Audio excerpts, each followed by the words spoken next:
الذي جعلنا من أمة محمد صلى الله عليه وسلم اللهم صل وسلم وبارك عليه. நபிமார்கள் இந்த உலகத்தில் அவர்கள் செய்கிற பணிகள் குறித்து அல்லாஹ் ரப்பல் ஆலமீன் இப்ராஹிம் அலைஹிஸ்ஸலாம் அவர்கள் கேட்ட துஆவிற்கு இணங்க நாயகத்தை அல்லாஹ் இந்த மண்ணில் தந்தார். நாயகம் ஸல்லல்லாஹு அலைஹி வஸல்லம் அவர்கள் ஹிக்மத் என்னும் ஞானத்தையும் இன்னும் மனிதர்களுடைய கல்புகளை சுத்தப்படுத்துகிற பணிகளை அவர்கள் மேற்கொண்டார்கள். ஆரம்பமாக மனிதர்களாக வாழ்வதற்கான நன்னடத்தைகளை அவர்களுக்கு போதித்தார்கள். காரணம், மனிதன் என்பவன் எப்படி வாழ வேண்டும் என்கிற நெறிமுறை இல்லாமலேயே இன்றைய காலத்தில் வாழ்ந்தார்கள். ஆகவே அவர்களை நெறிப்படுத்துவதற்கு நிறைவான குணங்கள் அவர்களுக்கு தேவைப்பட்டது. ஆகவே நபிகள் நாயகம் ஸல்லல்லாஹு அலைஹி வஸல்லம் அவர்களுடைய கல்புகளை சுத்தப்படுத்தி அவர்களுக்கு நல்லொழுக்கங்களை போதித்து அவர்களுக்கு நன்னடத்தைகளை காட்டிக் கொடுத்தார். நபிகள் நாயகம் ஸல்லல்லாஹு அலைஹி வஸல்லம் அவர்கள் பேராற்றல் மிக்கவர்களாகவும் அவர்களுக்கு மோதி காட்டக்கூடியவர்களாகவும் அதனுடைய கருத்துக்களை விளக்கி சொல்லக்கூடியவர்களாகவும் தத்துவங்களை விளக்கக்கூடிய தன்மைகளில் அவர்களை உருவாக்கக்கூடியவர்களாகவும் நாயகம் ஸல்லல்லாஹு அலைஹி வஸல்லம் அவருடைய பணிகளை மேற்கொண்டார். அவர்கள் செப்பிய தத்துவ பணிகள் அனைத்தும் அல்லாஹ் ரப்பல் ஆலமீன் இந்த மனித சமுதாயத்திற்கு தந்த பாக்கியம் நிறைந்த வார்த்தைகளாகும். நீ ஒன்றை அளவுக்கு அதிகமாக விரும்புவது உன்னை அதன் குறைகளை காணவிடாமல் குருடனாக்கிவிடும் என்றார். அதன் குறைகளை கேட்க வெட்கப்படாமல் உன்னை செவிடாக்கிவிடும் என்பதாகவும் சொன்னார். எவரையும் அளவோடு நேசித்துக் கொள், ஏனெனில் அவர் ஒரு நாள் உனக்கு பிடிக்காதவராக மாறிவிடலாம். இதே போல எவரையும் அளவோடு வெறுத்து விடு, ஏனெனில் அவர் ஒரு நாள் உனக்கு பிடித்தவராக மாறிவிடலாம். உங்களை விட பொருளாதார வசதியின் கீழ்நிலையில் இருப்பவர்களை பாருங்கள், எப்பொழுதும் உங்களை விட மேல்நிலையில் இருப்பவர்களை பார்க்காதீர்கள். நீ வெட்கத்தை கைவிட்டு விட்டால் நினைத்ததெல்லாம் செய்து விடலாம் என்கிற தன்மை உனக்கு உருவாகிவிடும் என்றார்கள். பொறாமை குணத்தை தவிர்த்து விடுங்கள், தீ விறகை தின்பது போன்று பொறாமை நன்மைகளை தின்றுவிடும் என்றார்கள். நீங்கள் ஒருவருக்கொருவர் அர்ப்பணிப்பு செய்து கொள்ளுங்கள், அதனால் உங்களுக்கு மத்தியில் பரஸ்பரம் அன்பு அதிகமாகும் என்றார்கள். எவர் மனிதர்கள் மீது இரக்கம் காட்டவில்லையோ அவன் மீது ரப்பு இரக்கம் காட்டுவதில்லை என்று குறிப்பிட்டார்கள். உடல் வலிமை மிக்கவன் வீரன் அல்ல, கோபத்தை அடக்குபவரே உண்மையான வீரன் என்று குறிப்பிட்டார். பெண்கள் விலாயெலும்புகளினால் படைக்கப்பட்டவர்கள். விலாயெலும்புகள் மிக கோணலானது, மேற்பகுதியில் உள்ளதாகும். அதனை நேராக்க முயன்றால் ஒடிந்துவிடும், அப்படியே விட்டுவிட்டால் கோணலாக நினைக்கும். பெண்களுக்கு நல்லதை நாடுங்கள் என்று இந்த சமுதாயத்தவருக்கு தேவையான அனைத்து சிறந்த பண்புகளை நபிகள் நாயகம் ஸல்லல்லாஹு அலைஹி வஸல்லம் அவர்கள் போதித்தார். காரணம், அப்படிப்பட்ட போதனை நெறிமுறைகள் தான், அப்படிப்பட்ட செயல்பாடுகள் தான் ஒரு மனிதனை நல்வழிப்படுத்த முடியும் என்ற காரணத்தினால் பெருமானார் ஸல்லல்லாஹு அலைஹி வஸல்லம் அவர்கள் முதலாவது அவர்களுடைய குணங்களை செயல்பாடுகளை மாற்றினார். மனித இதயங்களில் மண்டி கிடந்த மாக்களை அகற்றி அவற்றை தூய்மைப்படுத்தும் பணியில் அன்னரார் மேற்கொண்டிருந்தார். இது ஒரு முக்கியமான பணி என்பதில் சந்தேகமில்லை. அல்லாஹுவின் அருள் மீது ஆசையை உருவாக்கிய அதே வேளையில் அல்லாஹுவை பற்றிய அச்சத்தையும் அன்னரார் புகட்டி வந்தார். இதனால் பதட்டம் தணிந்து அமைதி ஏற்பட்டதுடன் தீமைகள் ஒழிய வழியும் பிறந்தது, இதயங்களும் தூய்மை அடைந்தன. இதற்கு எடுத்துக்காட்டாக நபித்தோழர் ஹன்தலா ரலியல்லாஹு தஆலா அவருடைய நிகழ்ச்சியை குறிப்பிடலாம். அவர் ஒருமுறை நாயகம் ஸல்லல்லாஹு அலைஹி வஸல்லம் அவர்களின் அவையிலிருந்து வீட்டிற்கு திரும்பினார். பின்னர் வீட்டிலிருந்து அன்னலாரிடம் மீண்டும் வந்தார்கள். வழியில் அபூபக்கர் ரலியல்லாஹு தஆலா அவர்களை சந்தித்து எப்படி இருக்கிறீர்கள் ஹம்தலா என்று கேட்டார்கள். அப்போது ஹம்தலா ரலியல்லாஹு தஆலா அவர்கள் நயவஞ்சகனாகிவிட்டார் என அவர்களே அவர்களுடைய பெயரை குறிப்பிட்டு இப்படி சொன்னார். சுப்ஹானல்லாஹ், என்னை இப்படி கூறுகிறீர்கள் என்று அபூபக்கர் சித்தீக் ரலியல்லாஹு தஆலா அவர்கள் கேட்டார். அதற்கு நான் அண்ணல் பெருமானார் ஸல்லல்லாஹு அலைஹி வஸல்லம் அவர்களிடம் இருக்கும்போது சொர்க்கம் நரகம் பற்றி கண்ணால் காண்பது போன்று அண்ணலார் விவரிக்கிறார்கள். அதனால் உள்ளமெல்லாம் பக்குவமடைகிறது. அதே வேளையில் நாம் வீட்டுக்கு சென்று விட்டால் மனைவி மக்களுடன் புறப்பாடுகிறோம். அதனால் பலவற்றையும் நாம் மறந்து விடுகிறோம் என்று அல்லாஹ் கூறினார். அபூபக்கரும் சத்தியமாக நாமும் இந்த நிலையை காண்கிறோம் என்றார். இருவரும் அன்னலாரிடம் வந்து விரைந்து கூறினார்கள், அன்னல பெருமானார் ஸல்லல்லாஹு அலைஹி வஸல்லம் அவர்களே, எங்களுக்கு எப்படிப்பட்ட நிலைகள் ஏற்படுகிறது என்பதால் என்னுடன் இருக்கும் போது அடையும் அதே நிலை நீங்கள் நிலைத்திருந்தால் சாலையிலும் வீட்டிலும் உங்களுக்கு மாணவர்கள் எல்லா நிலைகளிலும் உங்களுக்கு கயிறு பறக்கத்தை ஏற்படுத்துவார்கள். இருப்பினும் ஹம்தலாவை சற்று நேரம் என மும்முறை அண்ணலார் சொன்னார். அதாவது மறுமையின் சிந்தனை சிறிது நேரம், உலகத்தின் சிந்தனை சிறிது நேரம் என்பதுதான் அதனுடைய விளக்கமாகும். தம் தோழரின் பதற்றத்தை தனியல் செய்து அவருக்கு மனப்பக்குவத்தை அண்ணலார் ஏற்படுத்தினார். ஆகவே எப்பொழுதும் ஒரே நிலையில் இருப்பதல்ல, எல்லாம் வேண்டும், ஆனால் அதுவும் அளவோடு இருக்க வேண்டும் என்பதை நபிகள் நாயகம் ஸல்லல்லாஹு அலைஹி வஸல்லம் அவர்கள் சஹாபாக்களுக்கு கற்றுக் கொடுத்து பதட்டத்தை தணித்தார்கள். கல்வியில் விசாலத்தை ஏற்படுத்தினார்கள். நன்மைகள் நிறைய செய்வதற்கான வழிவகைகளை ஏற்படுத்தி கொடுத்தார்கள். பாவத்தை விட்டு அவர்களை பாதுகாத்துக் கொள்வதற்கான வழிவகைகள் எது என்பதை அவர்கள் அறிய செய்தார்கள். இப்படி மனிதர்களை பக்குவப்படுத்துகிற மாபெரும் பணியை நபிகள் நாயகம் ஸல்லல்லாஹு அலைஹி வஸல்லம் அவர்கள் மேற்கொண்டார்கள். இப்ராஹிம் அலைஹிஸ்ஸலாம் அவர்கள் கேட்ட துஆவின் வெளிப்பாடு என்பதை குர்ஆனுடைய வசனத்தின் வழியாக அல்லாஹ் ரப்பல் ஆலமீன் குறிப்பிடுகிறார். அவர்கள் செய்த துஆவை அல்லாஹ் ஏற்றுக்கொண்டார், எல்லாவற்றையும் அவர்களுக்கு வழங்கினார் என்பதையும் இந்த வசனங்களின் வழியாக அல்லாஹ் குறிப்பிடுகிறார். நபிகள் நாயகம் ஸல்லல்லாஹு அலைஹி வஸல்லம் அவர்கள் நமக்கு காட்டிய உயர்வான வழிகளில் என்றென்றும் வாழுகிற நல்ல தௌஃபீகை அல்லாஹ் எல்லோருக்கும் நசீபாக்கி அருள் புரிவானா. சிறந்த குணங்களுக்கு சொந்தக்காரர்களாக ஆக்கி அருள் புரிவானா. தவறான வழிகளை விட்டு அல்லாஹ் நம்முடைய கல்புகளை பாதுகாத்து அருள் புரிவானா. ஆமீன். كونوا هودا أو نصارى تهتدوا قل بل ملة إبراهيم حنيفا وما كان من المشركين قولوا آمنا بالله وما أنزل إلينا وما أنزل إلى إبراهيم وإسماعيل وإسحاق ويعقوب والأسباط وما أوتي موسى وعيسى وما أوتي النبيون من ربهم لا نفرق بين أحد منهم ونحن له مسلمون. யூதர்களும் கிறிஸ்தவர்களும் முஸ்லிம்களை நோக்கி கூறுகிறார்கள், நீங்கள் யூதர்களாகவோ அல்லது கிறிஸ்தவர்களாகவோ மாறிவிடுங்கள், அப்போதுதான் நீங்கள் நேர்வழி பெறுவீர்கள் என்பதால் நபியே நீங்கள் அவர்களுக்கு கூறுவீராக, இல்லை, நாங்கள் நேர்மையாளரான இப்ராஹிம் அலைஹிஸ்ஸலாம் அவர்களின் வழியையே பின்பற்றுவோம், அவர் இணை வைப்பவர்களுக்குள் ஒருவராக இருக்கவில்லை என்று.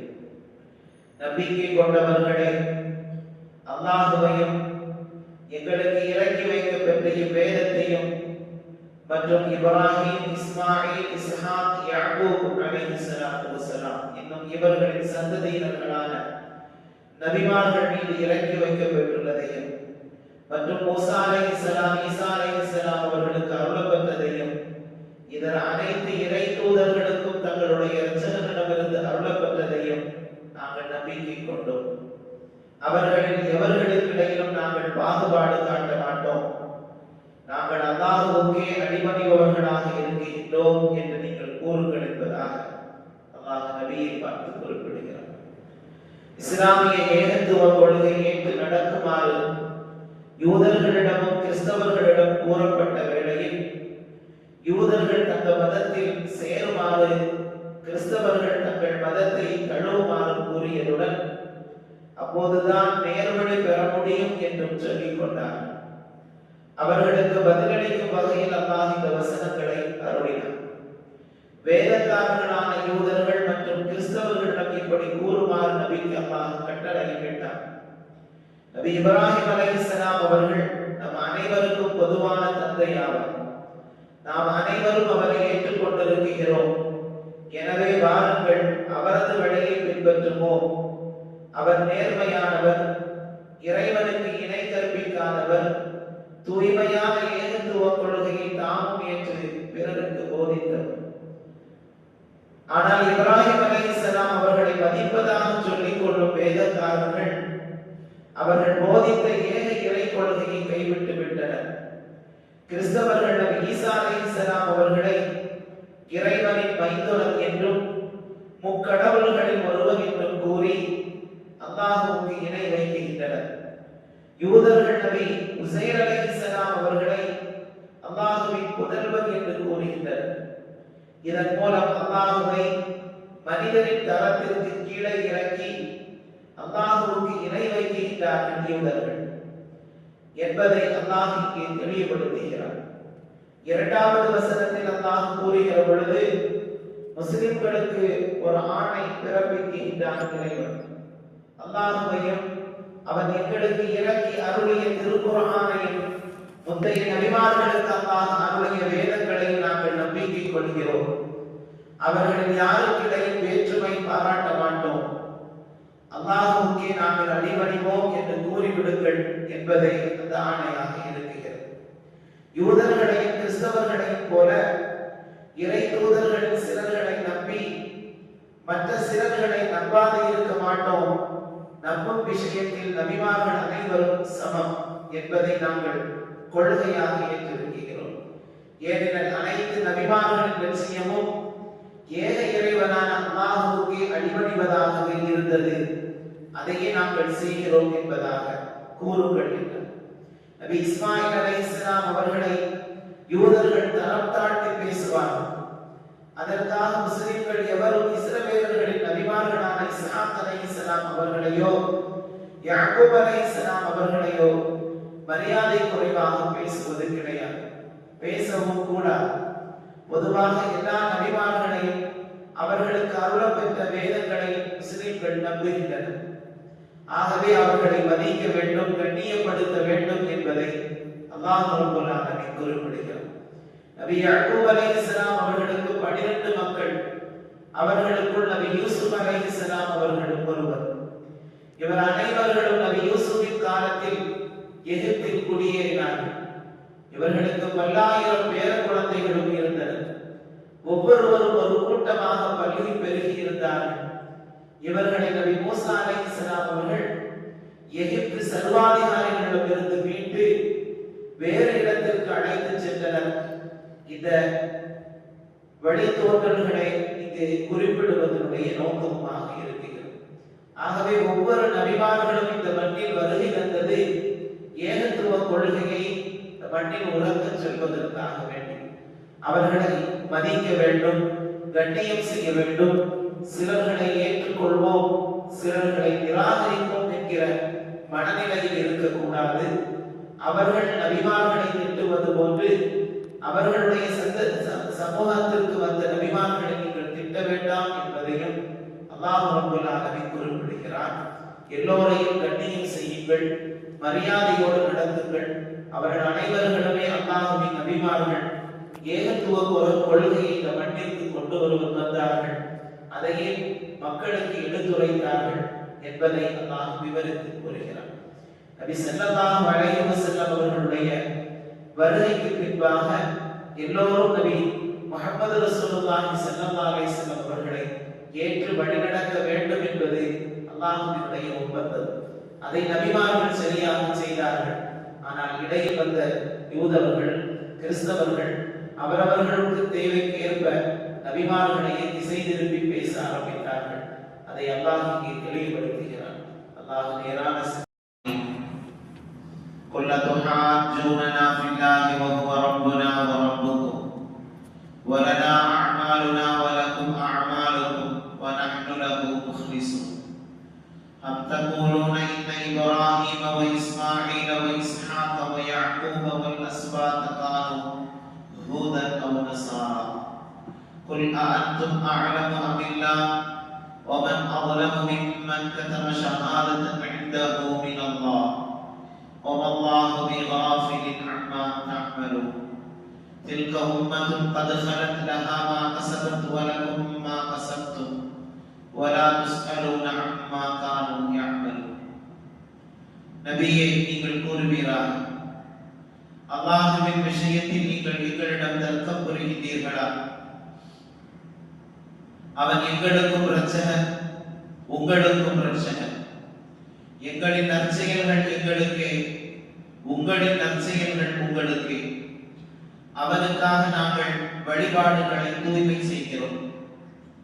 அல்லது நிச்சயமாக இப்ராஹீமும் இஸ்மாயிலும் இஸ்ஹாக்கும் யாக்கோபும் அவர்களுடைய வழித்தோன்றல்களும் யூதர்களாகவோ கிறிஸ்தவர்களாகவோ இருந்தார்கள் என்று கூறுகிறீர்களா? நபியே, நீர் கேட்பீராக, நீங்கள் மிக்க அறிந்தவர்களா அல்லது அல்லாஹுவா? இன்னும் அல்லாஹுவிடமிருந்து கிடைத்த சாட்சியத்தை மறைக்கின்றவரை விட மிக்க அநீதி இழைப்பவன் யார்? மேலும் நீங்கள் செய்கின்றவற்றை பற்றி அல்லாஹ் கவனமற்றவனாக இல்லை, எல்லாவற்றையும் அவன் கவனிக்கிறான். அவர்களோ சென்றுவிட்ட சமுதாயத்தினர், அவர்கள் செய்த நல்வினை அவர்களுக்கு, நீங்கள் செய்யும் நல்வினை உங்களுக்கு. அவர்கள் செய்து கொண்டிருந்தவை பற்றி நீங்கள் விசாரிக்கப்பட மாட்டீர்கள், உங்களின் செயல்கள் பற்றியே விசாரிக்கப்படுவீர்கள். அண்ணல் பெருமானார் ஸல்லல்லாஹு அலைஹி வஸல்லம் அவர்களை அல்லாஹ் நபியாக நியமித்து அது குறித்து யூதர்கள் ஆட்சேபனை தெரிவித்தார்கள். இஸ்ரவேலர்களே நபியாக இருக்க தகுதி படைத்தவர்கள் ஆவார்கள் என்பது அவர்களுடைய வாதமாக இருந்தது. நபி இஸ்மாயில் அலைஹிஸ்ஸலாம் அவர்களின் வழித்தோன்றல்களில் வந்த அரபியரான முஹம்மது நபி ஸல்லல்லாஹு அலைஹி வஸல்லம் அவர்கள் நபியாக இருக்க முடியாது என அவர்கள் தர்க்கம் புரிந்தார். இதற்கு பதிலளிக்கும் வகையில் தான் ஆரம்ப வசனத்தில் அல்லாஹ் ரப்பல் ஆலமீன் அல்லாஹ்வினுடைய விஷயத்தில் அவன் எடுத்த முடிவு தொடர்பாக நீங்கள் தர்க்கம் புரிகின்றீர்களா என்ற ஒரு கேள்வியை முன்வைக்கிறார். அவனை எங்களையும் உங்களையும் படைத்து பராமரிக்கும் இரட்சகன் ஆவான். அவனுக்கு முன்னால் நபி இஸ்மாயில் வழித்தோன்றல்களும் நபி இஸ்ஹாக்கின் வழித்தோன்றல்களும் சமமாவார்கள். அவன் நாடினால் யாருக்கு எந்த பதவியும் தரலாம். அதனை ஆட்சேபிக்கவோ நபித்துவத்திற்கு நாங்கள் தகுதியானவர்கள் என்று தர்க்கம் புரியவோ யாருக்கும் உரிமை கிடையாது என்று கூறுமாறு நபிக்கு அல்லாஹ் ரப்பல் ஆலமீன் கட்டளையிடுகிறார். நபிகள் நாயகம் ஸல்லல்லாஹு அலைஹி வஸல்லம் அவர்களை ஏற்க மறுத்த பொழுது அல்லாஹ் இப்படிப்பட்ட வார்த்தைகளை கொண்டு அவர்களுக்கு சொல்கிறார். அல்லாஹ் தன் தூதுவத்தை எங்கு எவருக்கு அழைப்பது என்பதை நன்கறிந்தவன் ஆவான் என்று இன்னொரு வசனத்தில் அல்லாஹ் ரப்பல் ஆலமீன் சொல்லி காட்டுகிறார். மேலும் மன தூய்மையுடன் ஆற்றப்படும் நற்செயல்களுக்கே இறைவனிடம் மரியாதை உண்டு. இனம் மற்றும் குலப்பெருமைக்கு இறைவனிடம் மதிப்பில்லை. யூதர்கள் தங்கள் குலப்பெருமையின் மீது நம்பிக்கை கொண்டு தங்களின் முன்னோர்களின் பொருட்டால் தாங்கள் மேன்மை அடையலாம் என நம்புகின்றார்கள். ஆனால் இறைவன் அவரவர் செயல்பாடுகளை கொண்டே உயர்வளிக்கிறான். நபி இப்ராஹிம் அலைஹிஸ்ஸலாம் அவர்களுக்கு இறைவன் உயர் பதவி அளித்தது அன்னாரின் செயல் திறனை கொண்டே ஆகும். அவர்கள் மேற்கொண்ட நற்காரியங்களின் வழியாகவே அந்த உயர்ந்த அந்தஸ்தை பெற்றார்கள். இதே போல அண்ணல் பெருமானார் ஸல்லல்லாஹு அலைஹி வஸல்லம் அவர்களிடம் நபிக்குரிய அனைத்து தகுதிகளும் இருந்ததால் அவர்களை இறைவன் நபியாக ஆக்கினார். வேதக்காரர்களான யூதர்களும் கிறிஸ்தவர்களும் இப்ராஹிம், இஸ்மாயில், இஸ்ஹாக், யாக்கூப் அலைஹிஸ்ஸலாத்து வஸ்ஸலாம் ஆகிய நபிமார்கள் எல்லாம் தங்களுடைய மார்க்கத்திலேயே இருந்தார்கள் என பெருமை பேசிக் கொள்கிறார்கள். உண்மை அவ்வாறல்ல என்பதை அல்லாஹ் 2வது வசனத்தில் வெளிப்படுத்துகிறான். நபி மூசா அலைஹிஸ்ஸலாம் அவர்களுக்கு பின் தோன்றிய யூத மதத்திலும் நபி ஈசா அலைஹிஸ்ஸலாம் அவர்களுக்கு பின் உருவான கிறிஸ்துவ மதத்திலும் அவ்விருவரையும் விட பல்லாயிரம் ஆண்டுகளுக்கு முன்பு வாழ்ந்த மேற்சொன்ன நபிமார்கள் எப்படி இருந்திருக்க முடியும் என்பதையும் அல்லாஹ் கேள்வியாக முன்வைக்கிறான். நபி இப்ராஹிம் அலைஹிஸ்ஸலாம் அவர்களின் மார்க்கம் உண்மையானது என்பதை அறிந்து கொண்டுள்ள வேதக்காரர்கள் அதை வெளிப்படுத்த முன்வரவில்லை. மேலும் தௌராத்தில் இஸ்ரவேலர்களின் சகோதரர்களில் இருந்து ஒரு நபியை அனுப்புவேன் என அல்லாஹ் கூறியிருப்பதற்கு போலி விளக்கங்களை அளித்து அண்ணல் பெருமானார் ஸல்லல்லாஹு அலைஹி வஸல்லம் அவர்களை ஏற்க வேதக்காரர்கள் மறுக்கின்றார்கள். உண்மைக்கு சாட்சி பகர வேண்டிய அவர்கள் இவ்விதம் உண்மையை மூடி மறைக்க முயற்சிக்கின்றார்கள். இதைவிட பெரும் கொடுமை வேறென்ன இருக்க முடியும் என்பதையும் அல்லாஹ் கேள்வியாக முன்வைக்கிறார். ஆகவே நாம் செய்கிற செயல்பாடுகள் ஒவ்வொன்றையும் அல்லாஹ் கவனிக்கிறான். அது குறித்து நாளை மறுமையில் விசாரணை இருக்கிறது. அவரவர்கள் செய்கிற செயலுக்கேற்ப நாளை மறுமையில் அல்லாஹ் கூலிகளை வழங்குகிறான் என்பதையும் அல்லாஹ் தெளிவுபடுத்துகிறான். ஆகவே அல்லாஹ் நமக்கு தந்திருக்கக்கூடிய இந்த உயர்ந்த மார்க்கத்தை சரியாக பின்பற்றக்கூடியவர்களாக அதன் வழி நடக்கக்கூடியவர்களாக அல்லாஹ் என்றென்றும் நம்மை ஆக்கியவர்கள் புரிவானா. நம் உயிரிலும் மேலான நண்படி நாயகம் ஸல்லல்லாஹு அலைஹி வஸல்லம் அவர்கள் காட்டிய உயர்ந்த பண்புகளை அல்லாஹ் நம் எல்லோருக்கும் தந்தருள்வானாக.